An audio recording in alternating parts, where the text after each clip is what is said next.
It's really nice to think that if you are good at your job, if you're diligent, if you do what's expected of you, then you're going to get the promotion that you deserve. Unfortunately, the world isn't necessarily that fair.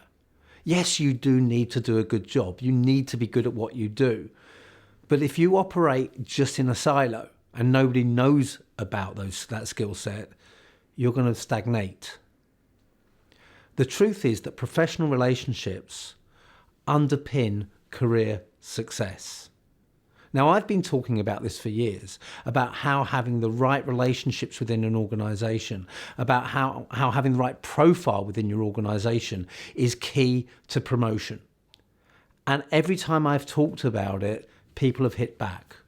That's not fair, that's not how the world works. No, if you do a good job, you get progression. And I've never believed them. I've said this at HR conferences, and I've said whatever an organisation has in place to ensure a fair and transparent process for filling vacancies and bringing people forward in an organisation, networks will always count. And everyone's head nods because we know the truth of the world. Your network does influence your success. In 1996, Harvey Coleman published a book in which he introduced his research on career progression, better known as PIE. It's known as PIE because Coleman introduced the three different factors that influence career progression: performance, image, and exposure. Performance, that element that we believe that in all fairness should underpin our career success, what you do and how good you are at it, accounted for 10% of people's success in their career.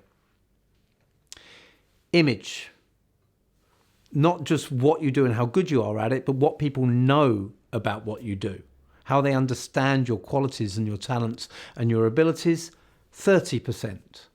And that makes sense, doesn't it? It's not just how good you are, it's people knowing that you're good at something that's going to get you considered for the next step. But the key element, it wasn't being good at what you do. It wasn't people knowing what you're good at. It was the right people knowing what you're good at. Exposure. Think about it like this. You might be good at your job, but if you're in a hierarchical organisation, who knows about it? If you're not good at building strong relationships across that organisation, it may well be it's just your line manager and your peers. And how influential are they in helping you secure that promotion? They might have a say, they might be asked for their opinion, but they're not likely to be the people making the decision ultimately. If there's a promotion board and the only person on it who knows you and your abilities truly is your line manager, then what are the chances that you will stand head and shoulders above all of the other candidates? It's not enough just to be good at what you do. You need to build relationships with key influencers so that they're aware of where your skill set lies. That PIE formula is so important to be aware of. So performance is important, but image and exposure are key.